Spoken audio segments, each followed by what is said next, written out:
اللہ اللہ۔ ان الذین یحادون اللہ، بے شک وہ لوگ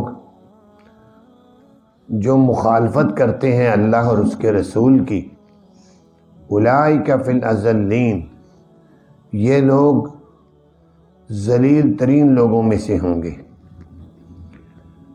اللہ اور اس کے رسول کی مخالفت کرنا یہ اتنا بڑا جرم ہے کہ اللہ تعالیٰ فرما رہے ہیں کہ ایسے لوگ بظاہر تمہیں دنیاوی لحاظ سے جتنے بھی باعزت نظر آئیں، لیکن یہ بہت زیادہ ذلیل ترین لوگوں میں ان کا حشر ہوگا اور یہ ذلیل ترین لوگوں میں شمار ہوں گے۔ کتب اللہ لأغلبن انا ورسولی، لکھ دیا ہے اللہ نے، یعنی لوح محفوظ میں اللہ نے اس بات کو لکھ دیا ہے۔ کیا بات لکھی ہے؟ کہ لأغلبن انا ورسولی، کہ البتہ ضرور بضرور غالب آؤں گا میں اور میرے پیغمبر۔ ان اللہ قوی عزیز، بے شک اللہ طاقتور ہے، غالب ہے۔ اب اس آیت میں اللہ تعالیٰ نے ایک پیشن گوئی دی ہے، اور وہ پیشن گوئی مسلمانوں کو یہ دی ہے کہ مسلمانوں یاد رکھو کہ ہمیشہ میں اور میرے پیغمبر ہی غالب رہیں گے۔ تو اب غلبہ پیغمبروں کا ہوگا، اللہ سبحانہ و تعالیٰ کا غلبہ ہوگا۔ تو یہ اس دور میں تو ہمیں نظر آتا ہے کہ جس دور میں پیغمبر تھے یا نبی پاک صلی اللہ علیہ وسلم کے زمانے میں یا صحابہ کرام کے زمانے میں، لیکن بعد میں دیکھتے ہیں تو بظاہر ہمیں غلبہ نظر نہیں آتا۔ مسلمان مغلوب ہیں، دوسری قومیں غالب ہیں۔ تو اس کی وجہ یہ ہے کہ اللہ تعالیٰ نے اس میں جو وعدہ کیا ہے کہ میں اور میرے پیغمبر ہمیشہ غالب رہیں گے، یہ اس صورت میں ہے کہ جب دنیا کے مسلمان اللہ کی شریعت پر عمل کریں اور اس کے نظام کو نافذ کریں گے، تو پھر انشاءاللہ ان کا ہمیشہ غلبہ ہی رہے گا۔ لیکن جب کبھی بھی ایسے ہوگا مسلمانوں نے شریعت کو پس پشت ڈال دیا اور نہ اس نظام میں شریعت کو رہنے دیا، نظام بھی غیروں کا اور خود بھی نہیں عمل کیا، تو پھر ان سے غلبہ چھن جائے گا۔ لیکن یہ بات بھی ہے کہ غلبہ چھننے کا مطلب ہے کہ مسلمان مغلوب ہو جائیں گے، لیکن اسلام پھر بھی غالب ہی رہے گا۔ جیسا کہ آج کے آپ دور میں دیکھ لیں، دنیا میں اب مسلمان مغلوب ہیں، دوسری قومیں غالب ہیں۔ اس کی وجہ یہ ہے، یہ دونوں باتیں مسلمانوں میں پائی جا رہی ہیں کہ نہ یہ شریعت پر عمل کر رہے ہیں اور نہ ہی شریعت کا نظام ہے ان کے ہاں۔ اس وجہ سے مسلمان مغلوب ہیں لیکن اسلام مغلوب نہیں، اسلام غالب ہی ہے۔ اب آپ یہاں سے تھوڑا سا پیچھے چلے جائیں، یہ مغلیہ دور کی حکومت گزری ہے، انگریزوں نے تو اس کو بڑا بدنام کیا، لیکن وہ اسلامی حکومت تھی۔ آخری ایک دو بادشاہ تھے وہ تھوڑے سے عیاش، ورنہ شریعت پر چلنے والے نظام حکومت میں انہوں نے اسلام کو نافذ کیا ہوا تھا۔ اورنگزیب عالمگیر کے زمانے میں اس نے 6-7 بندوں کی ڈیوٹی لگائی کہ خزانے میں سے گنے ہیرے جواہرات کتنے ہیں۔ انہوں نے گننا شروع کیے، 10 دن گنتے رہے، آخر تھک گئے۔ انہوں نے کہا بادشاہ سلامت، اتنا ہم نے ابھی گنا ہے لیکن ابھی کئی گنا ہیرے جواہرات موجود ہیں، ہم سے نہیں گنے جائیں۔ اس نے کہا چلو بس ٹھیک ہے، اتنی رہنے دو۔ اب یہ کیا تھا؟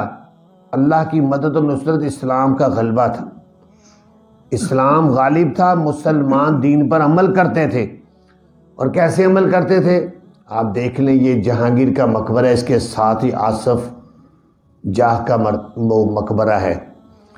اب یہ خود جہانگیر کا سالہ تھا، لاہور کے اندر یہ حکمران تھا، جہانگیر کی طرف سے اس سے ایک نوجوان قتل ہو گیا۔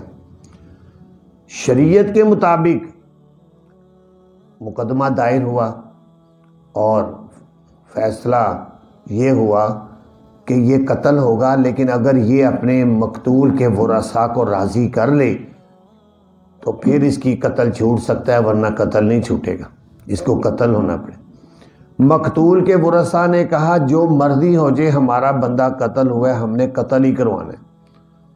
حالانکہ بادشاہ سلامت تھا جہانگیر، وہ اگر کہتا نہیں میرا سالہ چھوڑ دو، اس نے کہا یہ نہیں ہوگا، اسلام کے مطابق ہی اس کا قتل ہوگا، اگر راضی کر لو۔ انہوں نے بہت راضی کیا، نہیں راضی ہوئے وہ، آخر دلی میں اس کا سر اتارا گیا اور پھر ہاتھی کے اوپر رکھ کر لاہور میں لایا گیا اور یہاں شادرے میں اس کو دفن کیا گیا۔ یہ تو قریب کے زمانے کی باتیں ہیں، باقی صحابہ کرام کے زمانے میں تو بہت زیادہ اسلام پر نظام میں اسلام تھا، مسلمانوں کی زندگیوں میں اسلام تھا۔ آج نہ مسلمانوں کی زندگیوں میں اسلام ہے اور نہ ہی ہماری عدالتوں میں اسلام ہے۔ عدالتیں جو پیسے والے آدمی ہوتے ہیں اس کے حق میں فیصلہ دیتی ہیں، غریب آدمی چاہے جتنا حق سچ پر ہو اس کو کبھی حق سچ کا فیصلہ نہیں ملا۔ تو یہ وجہ ہے اس آیت میں اللہ تعالیٰ نے جو کہا ہے نا کہ میں غالب رہوں گا اور میرے پیغمبر غالب رہیں گے، یہ اس صورت میں ہے کہ جب مسلمان شریعت پر عمل کریں اور نظام میں لائیں اس کو۔ پھر اور فرمایا کہ لا تجد قوم یؤمنون باللہ والیوم الاخر، نہیں پائے گا تو کسی قوم کو کہ وہ ایمان رکھتے ہوں اللہ پر اور آخرت کے دن پر، یوادون من حاد اللہ، وہ دوستانے رکھیں ان لوگوں سے جو مخالفت کرتے ہیں اللہ اور اس کے رسول کی۔ ایسے تم مسلمان نہیں دیکھو گے جن کا واقعی ایمان ہو پھر بھی وہ اللہ اور اس کے رسول کی مخالفت کرنے والوں سے دوستیاں رکھے، یہ نہیں ہوگا۔ چاہے وہ مخالفت کرنے والے اگرچہ ہوں ان کے باپ دادا او ابناء ہوں یا ان کے بیٹے ہوں، او اخوان ہوں یا ان کے بھائی ہوں، او عشیرت ہوں یا ان کے خاندان کے لوگ ہوں، پھر بھی وہ اللہ اور اس کے رسول کی مخالفت کرنے والوں کو کچھ نہیں سمجھتے۔ صحابہ کرام کے دور میں آپ دیکھ لیں کہ جب جنگ بدر ہوئی تو جو قیدی 70 بڑے بڑے سرگنے قیدی ہوئے تھے، ان کے بارے میں نبی پاک سے نے پوچھا کیا کریں؟ حضرت نے کہا یا رسول اللہ جس جس کا جو رشتہ دار ہے اس کے سپرد کریں، وہ اپنی تلوار سے ان کی گردنیں اڑا دے، کیونکہ اللہ اور اس کے رسول کے مخالف تھے، اور میں ان کو چھوڑیں گے نہیں۔ پھر ایک موقع پر سیدنا صدیق اکبر رضی اللہ تعالیٰ عنہ نے اپنے باپ ابو قحافہ کے منہ پر تھپڑ مارا تھا۔ جب نبی پاک صلی اللہ علیہ وسلم کے سامنے بات آئی، آپ نے پوچھا کیا بات ہے، کیوں مارا ہے؟ کہنے لگے یا رسول اللہ انہوں نے آپ کی شان میں گستاخی کی تھی اور مجھ سے برداشت نہیں ہوئی، حالانکہ باپ تھے، لیکن اللہ اور اس کے رسول کی جہاں پر خلاف ورزی ہوتی تھی تو پھر وہ مسلمان کی شان یہ ہوتی ہے، پھر وہ کسی رشتہ دار کو نہیں دیکھتا۔ تو فرمایا ایسے لوگ جو ہوتے ہیں، ایسے لوگ لکھ دیا اللہ نے ان کے دلوں میں ایمان کو، وَأَيَّدَهُم بِرُوحٍ مِّنْهُ، اور طاقت دی ہے ان کو روح کے ساتھ اپنی طرف سے۔ روح سے مراد جو ہے یہ جبرائیل بھی ہیں اور اللہ کی طرف سے تائید بھی ہے، اللہ تعالیٰ ان کی تائید کرتے ہیں اور ان پر انعامات کیا ہوتے ہیں، داخل کرتے ہیں ان کو اللہ تعالیٰ باغات میں، جاری ہوتی ہیں ان کے نیچے سے نہریں، خالدین فیہا، ہمیشہ ہمیشہ اس میں رہیں گے، رضی اللہ عنہم ورضوا عنہ، راضی ہو چکا اللہ ان سے اور راضی ہو چکے اس اللہ سے، اولئک حزب اللہ، یہ اللہ کی جماعت ہے۔ آج کیا ہوتا ہے؟ آج یہ ہوتا ہے لوگ اپنے رشتہ دار برادری کو دیکھتے ہیں، یہ نہیں دیکھتے کہ یہ قادیانی ہے یا یہ عیسائی ہے یا کسی ہندوؤں سے تعلق رکھتا ہے، وہ کہتے ہیں نہیں رشتہ دار ہے، خیر ہی ہے۔ تو یہ مسلمان کی شان نہیں ہونی چاہیے۔ مسلمان کی شان یہ ہونی چاہیے کہ اللہ اور اس کے رسول کے مخالف سے بالکل دوستی نہ رکھے، کوئی تعلق نہیں، سب سے پہلے اللہ اور اس کا رسول ہے۔ تو فرمایا پھر اللہ کی طرف سے انعامات یہ ہوتے ہیں، جنت عطا ہوتی ہے، اللہ ان سے راضی ہو جاتے ہیں، اور یہ حزب اللہ ہے، اللہ کی جماعت ہے۔ الا ان حزب اللہ هم المفلحون، خبردار سن لو بے شک اللہ کی جماعت وہی کامیاب ہونے والی ہے۔ اللہ تعالیٰ سے دعا ہے اللہ تعالیٰ ہمیں قرآن پر عمل کرنے کی توفیق عطا فرمائے۔